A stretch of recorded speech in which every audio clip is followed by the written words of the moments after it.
if you think about it, how many wars we've been in since we've been a country, and how many people have died, not just in our country, but how many through bombings and wars in other countries. Not saying that other countries didn't kill a bunch of people before we got there, but all the civilians were just living their life, going to their jobs, not blaming the military, blaming leadership on bombing all these countries into rubble.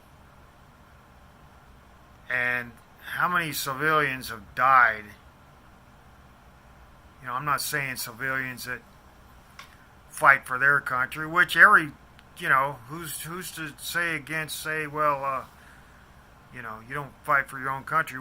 I doubt they're fighting for their leadership. They're probably fighting for their land, for their homes, because you have an army invasion coming in, and you want to keep your home because just like Americans, they wouldn't necessarily defend their homes and neighborhoods against invading enemy because of our government getting us into the position where another country has invaded us.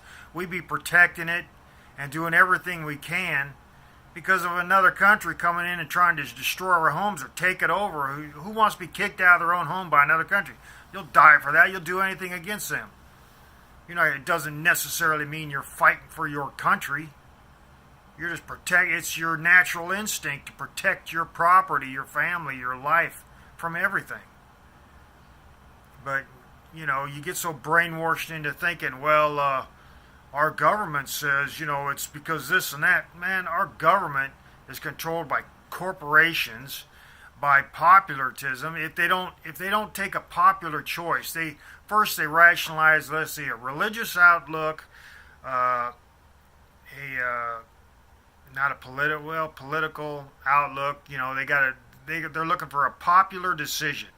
Popular meaning what would be change or have most people to believe that this is the reason we're doing it. It might not even be the reason they're doing it. It might just be because some corporate said, well, they got a bunch of stuff in there. They got salt mines, oil, whatever. And we can go in there and just rob them blind of this, that, and the other, or get it real cheap after the war. They're not thinking during the war or this, that, and the other. Everything's evolved over time. All the governments have evolved in how to take stuff over. Like, say back in Genghis Khan, they just wanted more land. They wanted people. Maybe there was too much feudalism. All these. One village is still fighting. They didn't write that. They just said, well, the biggest killer. They probably just wrote about the history, like, oh, Genghis Khan was the biggest killer, or the other Kongs.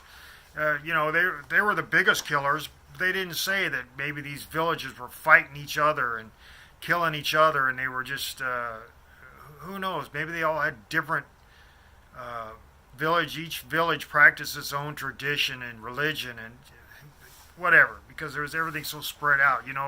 The more communication becomes worldwide, you would have thought. Of course, I was thinking, well, once worldwide communication set up and everybody can see what everybody else is doing, leadership ain't going to be as stupid in another country. Yet, it hasn't been like that. They're still as freaking stupid as they were back 5,000 years ago. And people still vote for idiots, and they're brainwashed into believing whatever they say when they're politicking. I guess is a word for it. I say politicking. I get that movie where they're, what is it? Where art thou, brother, or something like that, where they're walking into that studio. No, we's politicking. We's worldwide communicating. Anyway, it's just politicking. But why do people keep believing? I mean, they'll even put it in the news. There'll be all these propagandists or whatever they call them, conspiracy theorists, they're all, once in a while they'll have an idea, or it's going to be covered up by, they'll have a one sentence idea that's truthful, but they'll cover it up with 3 hours with nonsense, stupidity, and people say, well, yeah, that's, and then they'll listen to the other 3 hours of it, and it'll just, I don't know how many people believe the other 3 hours of it, where there's just that one sentence he might say, whatever.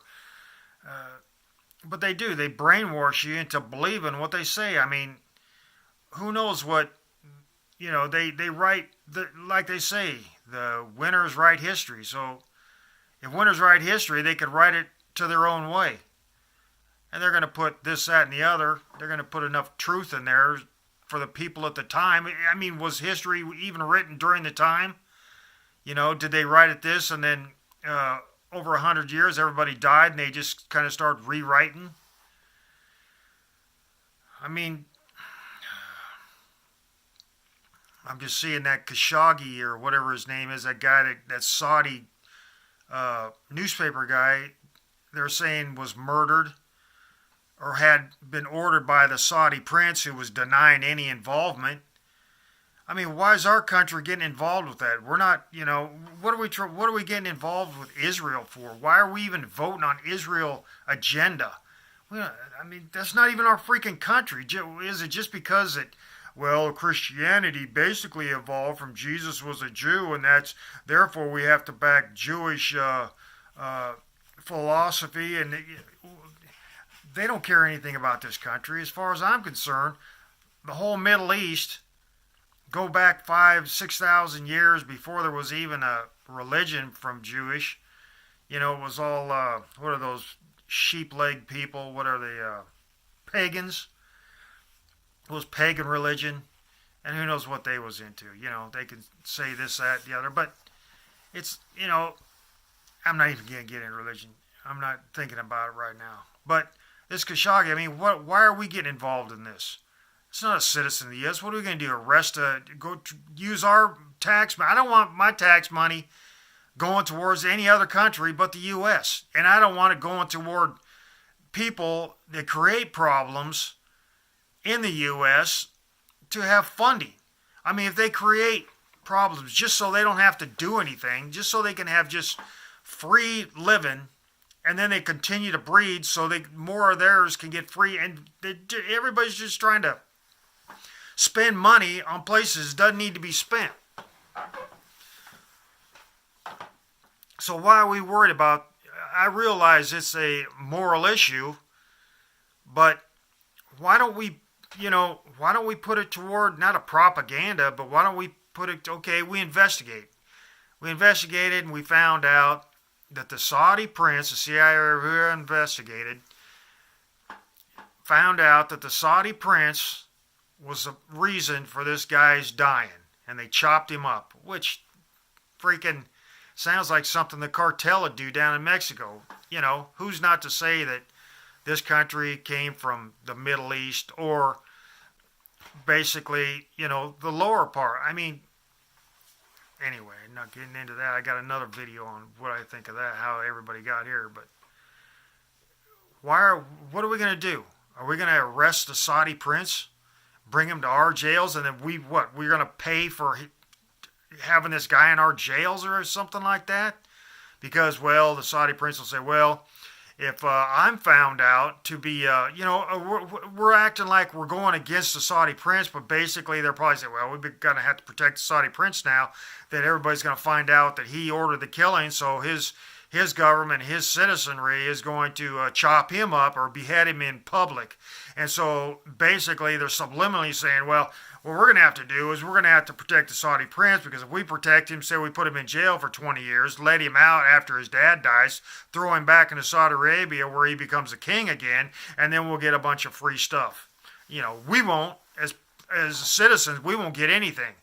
The corporations will get it all, and the corporations who are basically turning this country into a communist-held territory because all they want is cheap labor, and they're just going to throw everybody out, chop everybody's legs off, with price drops because, well, we could hire all these cheap people to take your job because they'll work for nothing. It's just,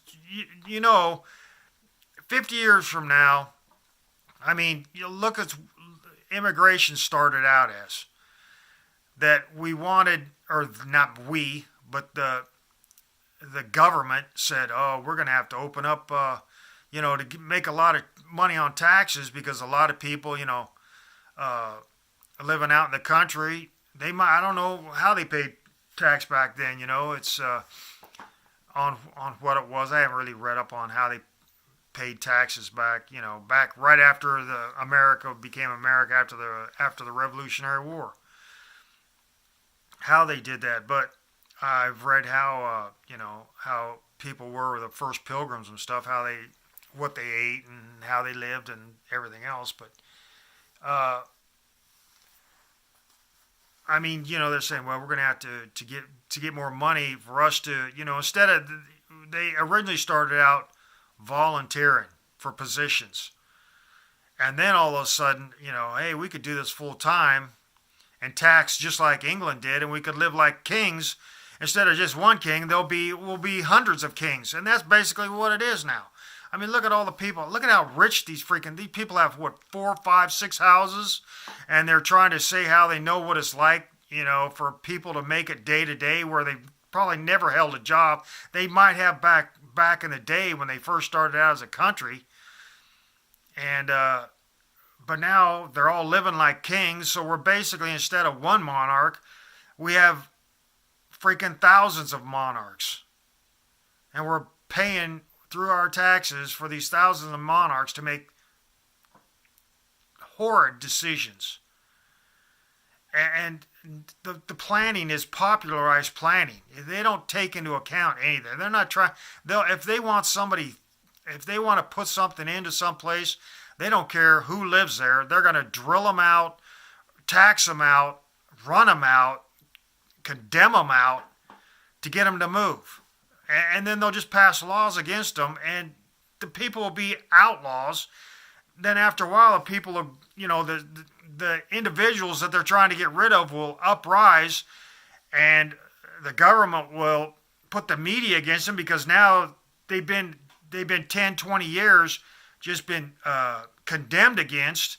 And when these individuals or families rise up, maybe as a small group, and they say, hey, we're being really screwed here. And everybody says, oh, we're not being screwed, so it must be you, and you just don't want to obey laws. What happens is those laws weren't in place, and all of a sudden they start getting laws read against them, like small government. First it becomes local, and then local builds up, saying the local, talks to the higher, and it just goes up the chain of command until the chain of command says, well, we'll just write a law for that, and we'll just have everybody that goes against local government, we'll just toss them out into the street, and we'll take their land, like what is that? Where they just take land where they want, buy for the railroad and all that, for roads. And I mean, look how they built roads. Look at a map. It's just a scrambled mess. There's no organization to it at all. They'll build a road. Say there's a city here and a city here. They'll build a road squiggly here. There's cities all over the place. Why don't they just build a grid system, and then, of course, well, we have to go through boundary lines and all that. They buy out land anyway. I mean, the roads were built. How many years ago were roads built? They just go off the same old cow paths, wagon tracks, as everybody else, instead of a grid system. They're not, they're wasting all these roads and all this travel time and all this, 10 roads going into one small city that grew up, instead of interstates on a grid and highway systems on a grid, the streets on a grid. I mean, they got shopping centers now, and they're building streets. You get lost in the freaking shopping center. There's no, unless you go there all the time, it's like, well, we know we just go around this curve, and this curve, and this curve, and they build everything in a freaking maze, and wasting all this stuff because, well, we have to beautify everything. If a corporation's out there, they build a building, they have to leave so much area for beautification. So in other words, they got to put trees in, they got to put grass in.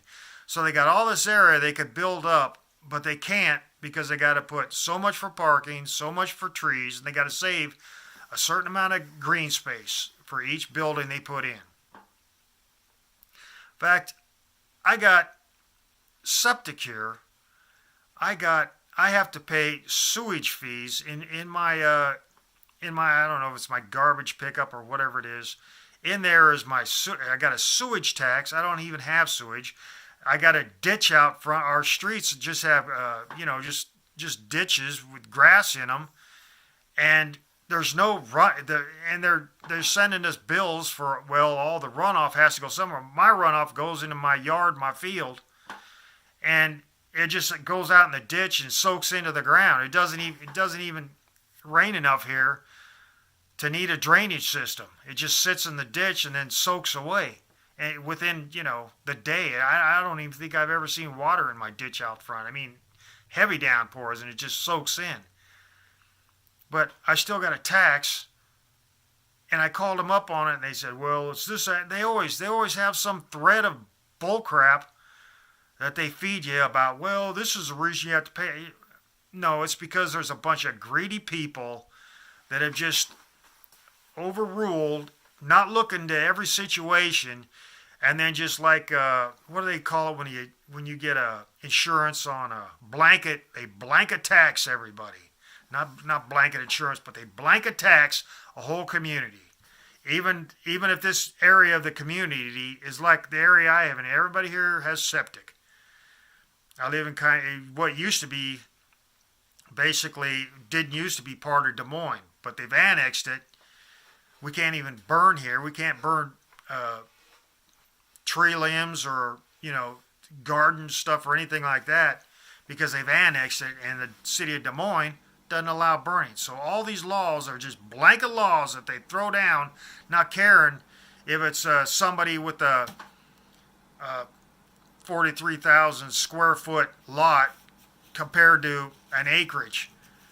At 43,000 square foot, you can throw your couple of bush brush in your garbage can, but you get a couple acres, you got a lot of tree limbs, you got a lot of brush, you got a lot of everything that you can't get rid of. Now you go out, across the road, about 500 feet down, and they're not part of Des Moines, and they can burn. But being here that has been annexed, and they tax us for all these taxes, just blanket tax, and we aren't even part of the sewer system. In fact, there used to be a well out here on my property that's been covered in.